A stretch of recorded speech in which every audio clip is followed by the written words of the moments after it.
Здравствуйте, уважаемый пользователь YouTube. Это программа «Воскресный вечер» с Русланом Шамшадиновым. Шутка. Я все еще культуролог и артист цирка. И сегодня я поговорю о куклах, о теме, которая меня интересует последние несколько лет, последние 2 года, с того момента, как моя жена Настя начала заниматься куклами, созданием авторской художественной куклы. И начну свое рассуждение с небольшой рефлексии на тему того, что лично мне хотелось бы жить в мире, в котором люди говорят только о том, что их действительно волнует, в чем они хоть немного разбираются или пытаются разобраться, чтобы люди поднимали те темы, в которых они своим словом могут привнести какой-то вклад. Это немного, конечно, наивная позиция, такой идеализм. И я бы очень хотел попросить слушателей этого подкаста написать небольшой комментарий именно на YouTube. Действительно ли интересно то, что я делаю, потому что я записал уже 6 видео, и это второй подкаст. На самом деле я практикуюсь просто говорить, потому что это довольно сложно, как оказалось. Кажется, что ты что-то понимаешь, когда ты молчишь, когда ты воспринимаешь информацию, а когда ты стоишь перед воображаемой даже аудиторией и пытаешься сложить свои мысли в словоформы, это превращается в такой стрессовый формат самопознания. И говоря о том, что мне хотелось бы жить в мире, в котором люди говорят только о том, что действительно понимают или пытаются понять, в переложении на вопрос о куклах, вопрос значимости кукол так или иначе всплывает в информационной повестке периодически, наплывами. Это идет рассуждение о силе, о потенциале куклы, о влиянии куклы на детское восприятие. И, естественно, инициатором этих рассуждений являются взрослые.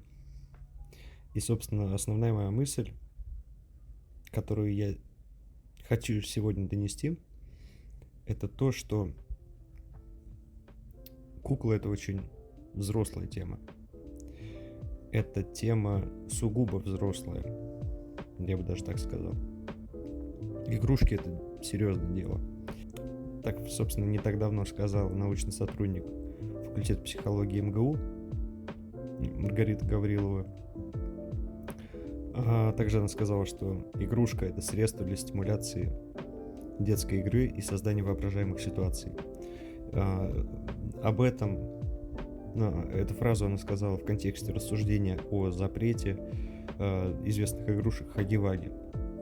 Вообще тема запрета игрушек — это очень интересная тема. Она кажется какой-то абсурдной. Правильные, так называемые правильные игрушки — это тот миф, которого пытаются достичь при совершенно разных политических устройствах в самое разное время. Так или иначе, игрушки запрещались, пропагандировались определенные игрушки, правильные игрушки. Вот. Порядка 90 лет назад в СССР составляли списки запрещенных игрушек. И среди запрещенных игрушек были заяц-копилка, детская люлька. Также запрещалась игра в выборы. Взрослые воспринимают игрушку как нечто большее. Это не просто детская забава, это средство формирования личности. Если возвращаться к Хаги-Ваги, которые вроде как запретили, вроде как не запретили. Основной аргумент запрета Хаги-Ваги был в том, что дети теряют возможность самостоятельно создавать историю через игру. По словам инициаторов таких идей о запретах, и якобы детям часто трудно отойти от сюжетов, заданных фильмом или игрой, и тем самым формируется такое шортное восприятие действительности. Конечно, хотелось бы, чтобы дети играли во что-то правильное, что формирует личность, которая была бы полезна обществу. Об этом же говорил Ролан Барт еще в 50-е годы, до появления первых Барби. Там оставалось порядка 3 лет. Он говорил о растущем конформизме потребителей рынка игрушек. Он говорил про французский рынок игрушек. И дальше привожу цитату. «Ребенку остается лишь роль владельца и пользователя, но не творца. Он ничего не изобретает, а только применяет. Его учат делать жесты, в которых нет ни риска, ни удивления, ни радости. Обычно французская игрушка – это игрушка подражания. Она создает детей-пользователей, а не детей-творцов». Сейчас продвигается идея о том, что Барби пропагандирует запрещенный феминизм, Лего пропагандирует нацизм, а Хаги-Ваги, собственно, разрушает традиционную семью. Хаги-Ваги является субъектом психологического воздействия на детей и прививает чуждые российскому обществу идеи. И, наверное, это первый случай, когда в России запретили именно образ игрушки.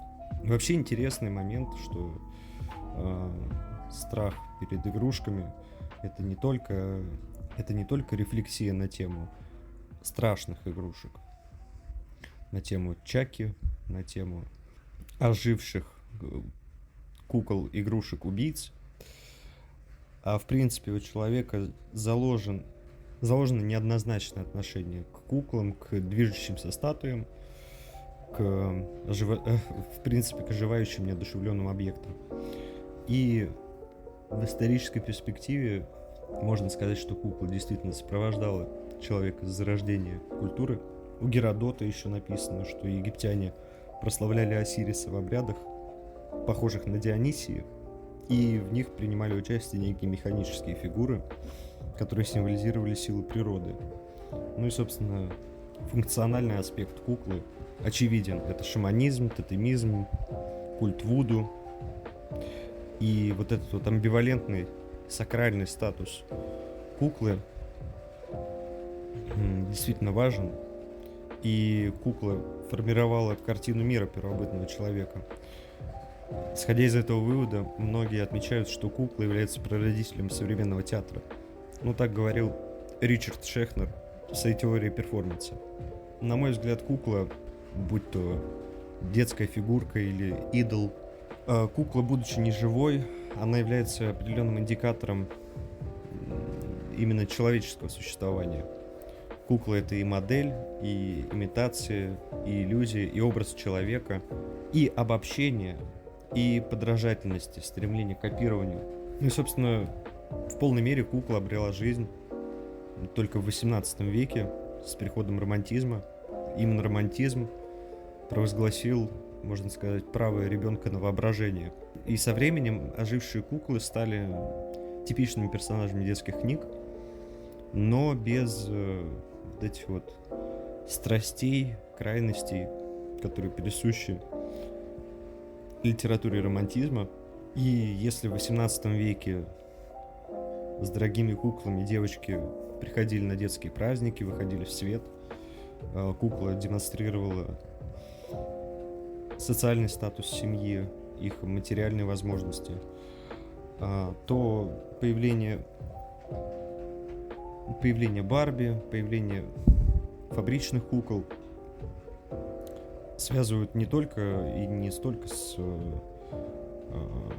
становлением массового производства, не только с технологическими возможностями, но и с социальными изменениями.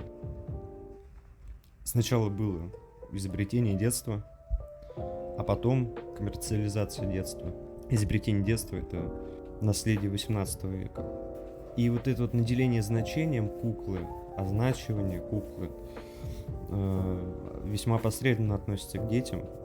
Если вспомнить записки куклы, литературный формат, в котором от лица куклы рассказывались разные морализаторские истории, устами куклы излагались идеи традиционных ценностей, традиционных представлений о должном применительно к воспитанию представительниц женского пола.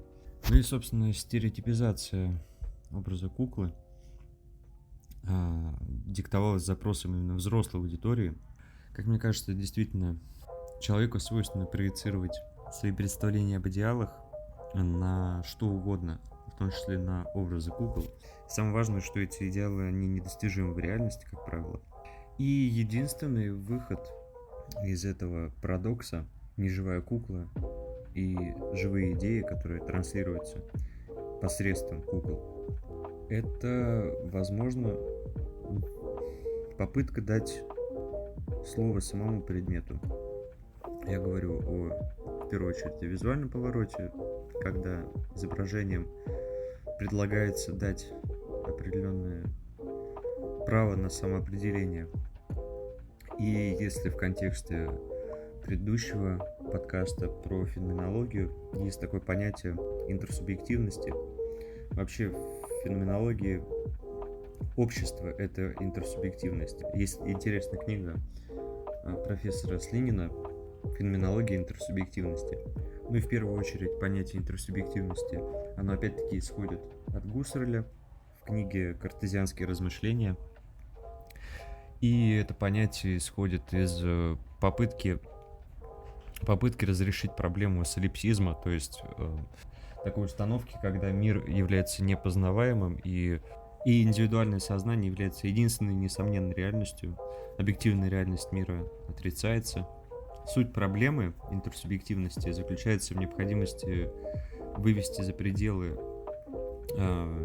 феноменологического исследования любые некритически понимаемые постулаты. Это существование мира, существование другого с большой буквы, собственно, для более глубокого анализа форм сознания, которые задают вот эти вот аподектические, то есть те, которые не поддаются сомнению, основания познания. И возникает, естественно, вопрос, на основании чего мы можем предполагать существование самого мира. И Гуссерль приходит к выводу, что конституция сознания — это многоуровневая структура, и важнейшее место в этой структуре занимает качество интенциональности, то есть направленности на предмет, и допредметной данности, то есть горизонта мира социальных связей и явлений. И структуры задают личности границы, в которых возможен опыт восприятия любой вещи в мире. Наличие структуры гарантирует достоверность, по словам Гуссерля, достоверность процесса сознания.